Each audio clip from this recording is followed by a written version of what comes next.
Lindsay, I'm gonna miss you so much, but they offered too much money for the farm. So you'll be really good at the petting zoo. Just don't bite the children. I know you won't do that because you're a good donkey. But donkey farming just isn't profitable.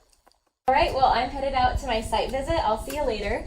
All right, well, I heard she sold the farm and now it's a housing development. Apparently she's giving mountain climbing a whirl. Interesting. I guess I'll go find out more. All right, good luck. All right, I'm back. How'd it go? Well, it looks like the farmer is now actually a 4-H leader and is showing kids how to raise rabbits, and so that's exciting. But I am sad to see more of our farms getting fragmented and turned into housing developments. We're really losing a lot of our agriculture in Lewis County, so I'm hoping that we can find more ways that we can protect it. Yeah. Well, John, since you're our newest employee, let me tell you a little bit about what we've been working on the last year. The Voluntary Stewardship Program has enrolled a total of 533 individual stewardship plans so far. Our goal is to visit every agricultural landowner in Lewis County, and so far our door-to-door outreach has been very successful. We have teamed up with local groups such as the Lewis County Farm Bureau to promote the program. This year, we participated in the Washington Soil Health Initiative through the Department of Agriculture to collect soil samples from 10 different farms. The purpose is to show the benefits of best management practices such as cover cropping and using the no-till drill. We're excited to see the results and build on this information. One of our top concerns with VSP has been the loss of agriculture. We are continuing to see farms get divided and sold. This stresses the importance of ag viability and providing support and incentives to our farmers. We collaborated with Fish and Wildlife and local landowners to complete habitat restoration pilot projects in the Chehalis Basin. These are referred to as the Early Action Reach. The projects are part of the Aquatic Species Restoration Plan, and they include building engineered log jams, reconnecting floodplains and off-channel habitat, and planting native trees. The Stillman Creek Restoration Project started construction in 2022 and will result in 45 acres of planting for a total of 45,000 native trees and shrubs. Capital Land Trust is partnering to permanently protect 38 acres of habitat for salmon and wildlife. The large woody structures will help provide deep pools and off-channel habitat for fish to find refuge during flooding. The wood installations will also help slow erosion.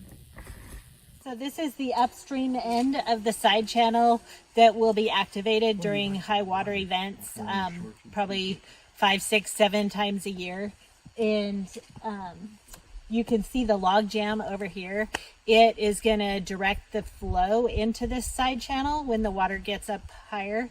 And then that'll give a place for the small Chinook to get out of the high flows of the river where before they wouldn't have had that option to be able to get out of the high flows. So this will be off channel, they call it off channel areas, so the fish can get out of the high flow and survive those flood events instead of just being flushed out of the system. This year, we partnered with Office of Chehalis Basin to establish the Lewis County Stream Team. The purpose is to provide restoration and educational opportunities to the community.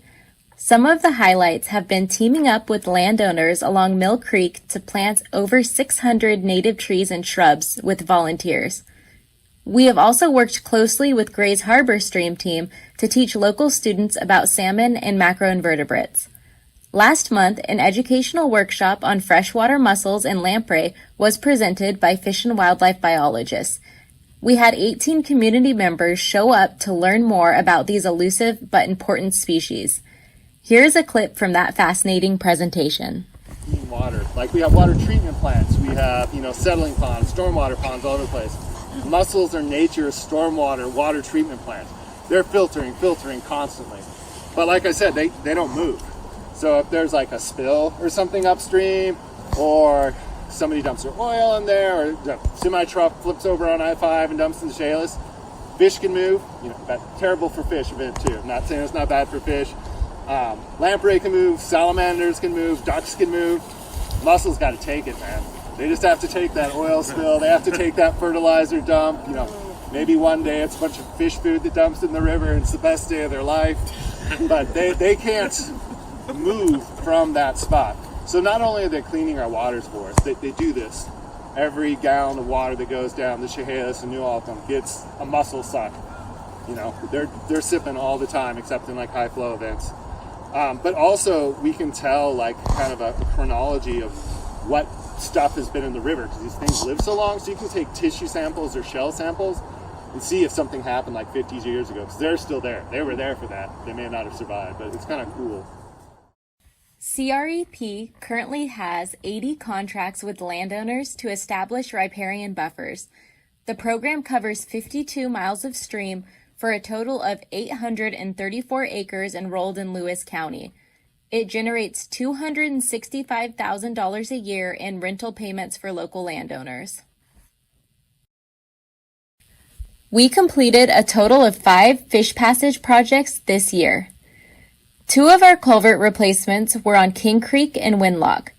We had worked in this area previously to replace 2 culverts.